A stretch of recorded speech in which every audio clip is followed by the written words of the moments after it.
This is going to be a picture of you. So who will volunteer to help us? Won't someone stand up? Ah, that's fine. Suppose we choose this man here, and the rest of you may sit down. Just stand still a minute, friend. There now. You can sit down, too. And now, let's get on with our story. A story about you and your worst enemy. Now, you have already learned to protect yourself from many of your enemies. For instance, you've learned to wear clothes to protect your body from heat and cold. You've learned to grow fine crops.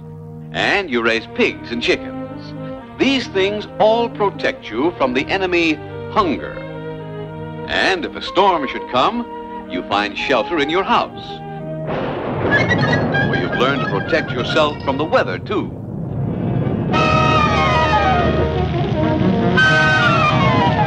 But even your house won't protect you from your worst enemy, an enemy who may be here in this room right now, hiding in the dark corners, lurking in the most unexpected places, a great unseen enemy, deadly and silent, ready to strike in an instant, ready to attack you without warning.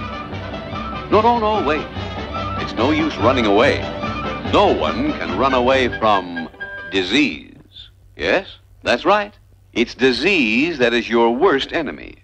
For disease can be anywhere. In the air you breathe. In the ground you walk on. Or, hey, wait, don't drink that water. Disease can be in water, too. Yes, I know, it looks clear and pure. But you see, disease is caused by tiny living creatures. Creatures so small you couldn't possibly see them. This water may be full of them. But here, let's call on a man who knows all about these little creatures. The doctor.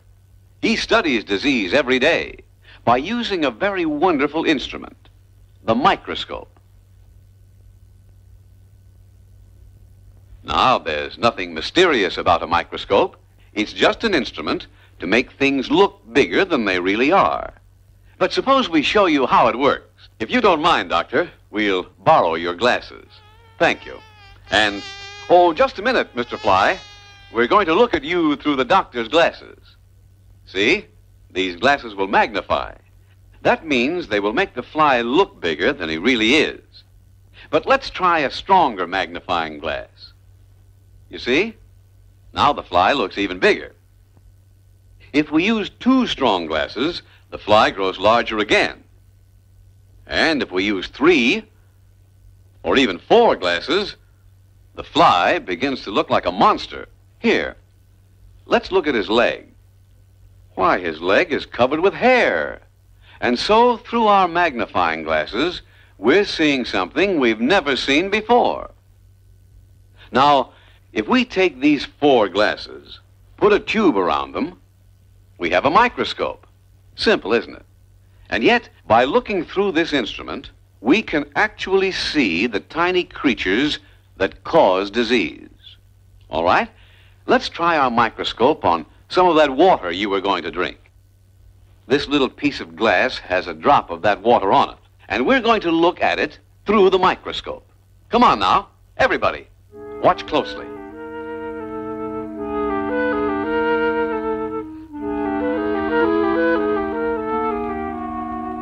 There, see? The water is full of tiny living creatures called microbes, the deadly little enemies that cause disease. Now, perhaps you wonder how these tiny microbes can harm a big, strong person like you. Well, just look at this giant tree, tall and sturdy and strong. You'd think it would take something mighty big and powerful to hurt this great tree, wouldn't you? But let's get real close. Do you see this little beetle on the trunk? Just watch him. See? He's boring a hole in the bark. Well, one tiny beetle certainly can't hurt a big tree like this. But suppose we go inside and see what it's doing. Look at that. The beetle's drilled deep into the wood and laid its eggs. And now look, the eggs have hatched, and the young beetles are boring more holes and laying more eggs. Then there are more beetles, and still more, until finally there are thousands of beetles, all eating away at the life of the great tree. Now the tree becomes sick, and before long, the tree dies, killed by tiny enemies much smaller than itself. Now, let's suppose you drank some of this bad water. If we could look inside you, we'd see that the microbes are carried down into your intestines, like this. And now we can watch the little enemies begin their deadly work.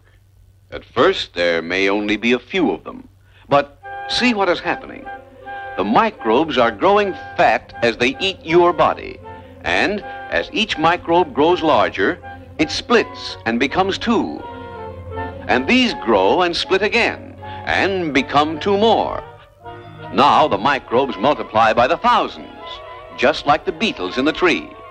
Soon your body would begin to lose its strength, and before long, you are a very sick man, all because of these tiny microbes in the water you drank. But remember, it isn't only in water that we find these little killers. No. With our microscope, we can find microbes almost anywhere. Suppose we take a look around your farm. What's this? You have no latrine? You use the cornfield?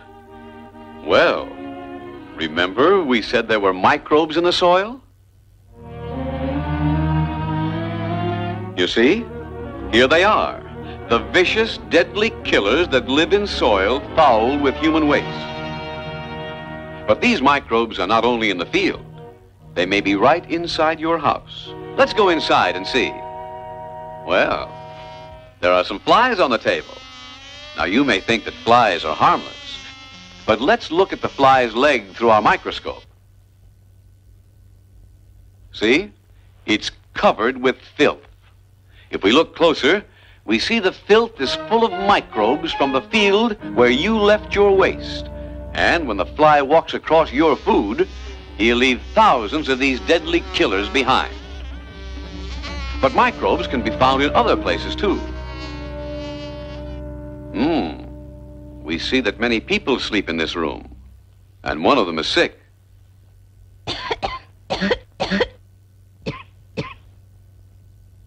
Well, this is where we find microbes in the air. Microbes that came from the sick person's lungs. And now, as the others breathe, they draw into their bodies the disease that is in the air. If we look around, we may find other microbes in this room. This is the Anopheles mosquito. Our microscope would show that this Anopheles mosquito is full of malaria microbes. And when the mosquito bites you, it will leave many of these microbes in your blood. Then you will have the disease the mosquito carries. Yes, it's true that disease can be anywhere, and you must protect yourself against it. You must fight it. How? By attacking disease before it attacks you. First of all, build yourself a latrine. That way you'll destroy the breeding place of disease and the flies that carry it. Cover your food so the flies can't get at it. Cover your bed at night. Then the mosquito can't reach you, and you'll be safe from the disease the mosquito carries. So we have seen that there are many kinds of microbes. But remember this, they are all living creatures. Therefore, the microbes themselves can be killed. For instance, the microbes we saw in the water can be killed by boiling the water before you drink it. The microbes that live in dirt and filth can be killed with soap and water. So wash yourself regularly. The sun will kill microbes. Fresh air is your friend, too. So let's put windows in your house. And let the sun and fresh air come in and help you. Now that you know what disease is, you must fight it wherever you find it. Protect yourself against it, and you will make your life healthy, happy, and prosperous.